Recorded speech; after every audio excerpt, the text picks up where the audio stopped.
सुप्रभात बच्चों। तो बच्चों आज का हमारा विषय है हिंदी क्लास 3।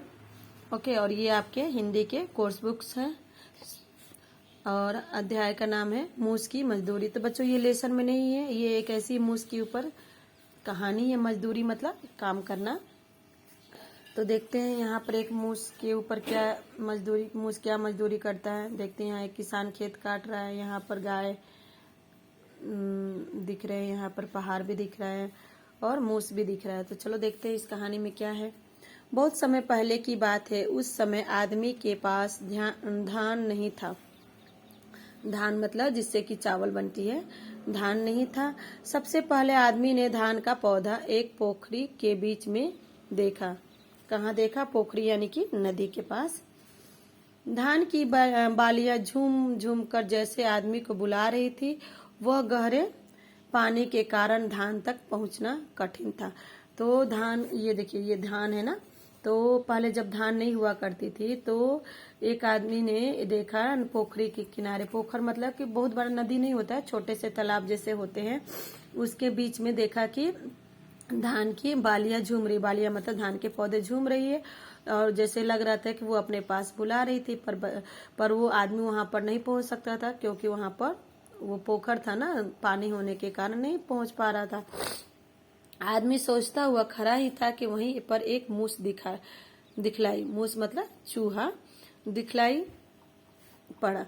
आदमी ने मूस को पास बुलाया और कहा, मूस भाई, पोखरी के बीच में देखो उन धान की प्यारी बालियों को।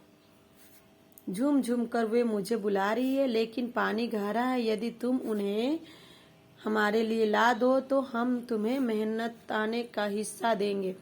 तो यहाँ पर जो आदमी है उसने क्या देखा कि मूस को देखा। तो मूस को क्या बोला कि देखो वहां पर जो धान की बालियां दिख रही है नदी के किनारे, वहां से तुम अगर तुम वहां से धान की बालियां ला दोगे तो मैं तुम्हें मेहनताना दूंगा। यानी कि जब मेहनत करते तो उसके पैसे मिलते हैं ना, उसके पैसे हो गया या मेहनत के रूप में कुछ भी हम देते हैं। ओके, मूस को भला क्या एतराज था। वो सरसर तैर गया और बालियां को दांतों से कुतर कुतर कर किनारे पर लाने लगा। यानी कि वो क्या किया, मूस पानी के ऊपर तैर गया और वहां से अपने दांतों को से कुतर कुतर के यानी कि काट काट कर लाने लगा। थोड़ी ही देर में किनारे पर धान की बालियां का ढेर बन गया और थोड़ी देर में उसने क्या किया, बहुत सारे धान की बालियां ला दिया। तब आदमी ने प्रसन्न होकर, मूस भाई, अब इसमें से अपनी मजदूरी का हिस्सा तुम स्वयं ले लो। तब मूस को क्या बोलता है किसान कि तुम अपने जो तुमने काम किया वो तुम अपनी मर्जी से जितना चाहे तुम इसमें से ले सकते हो। तब आदमी ने प्रसन्न होकर पर मूस ने कहा, भाई मैं ठारा छोटा जीव, मेरा सिर भी है छोटा, अपना हिस्सा इस छोटे से सिर पर ढोकर कैसे ले जाऊंगा। इसलिए अच्छा तो यह होगा कि तुम यह पूरा धान अपने घर ले जाओ और मैं तुम्हारे घर पर ही आकर अपने हिस्से का थोड़ा धान खा लिया करूंगा। तो मूस क्या बोलता है कि मुझसे भला धान की बोनियां उठेगी नहीं ना। तो वो क्या बोला कि मैं क्या करूंगा ले जाकर, तुम अपने पास इसे ले जाओ और जब मुझे जरूरत लगेगी तो मैं तुम्हारे घर पर आकर थोड़ा थोड़ा खा जाऊंगा। आदमी ने ऐसा ही किया और तभी से मूस आदमी के घर धान खाता चला आ रहा है। तो बच्चों, मूस हमारे घर के अंदर आते हैं तो कुछ ना कुछ सामान खाते हैं ना। तो क्यों खाते हैं? क्योंकि उसके ऊपर एक छोटी सी कहानी है।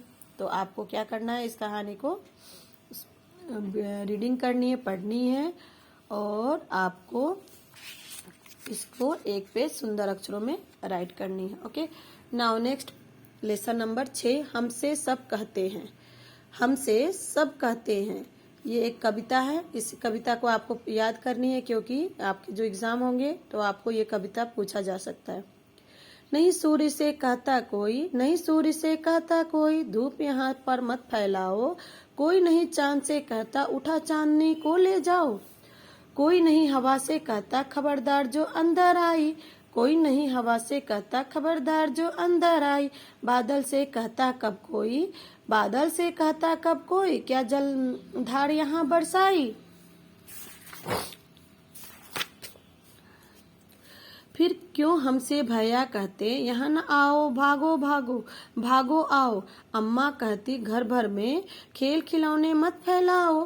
पापा कहते बाहर खेलो खबरदार, जो अंदर आए हम पर ही सबका बस चलाते, जो चाहे वो डांट बताए। यानी कि बच्चों इस कहानी को कौन लिखा है? निरंकार देव सेवक।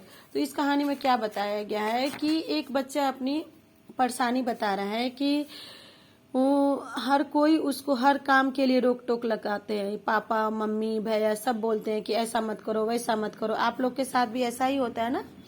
तो वही बच्चा अपनी बात बता रहा है कि कोई भला हवा से क्यों नहीं कहता है कि तुम मत बहो, बादल से क्यों नहीं बोलता है कि वर्षा मत करो, चांद से भी कोई नहीं बोलता है कि चांदनी को मत लाओ।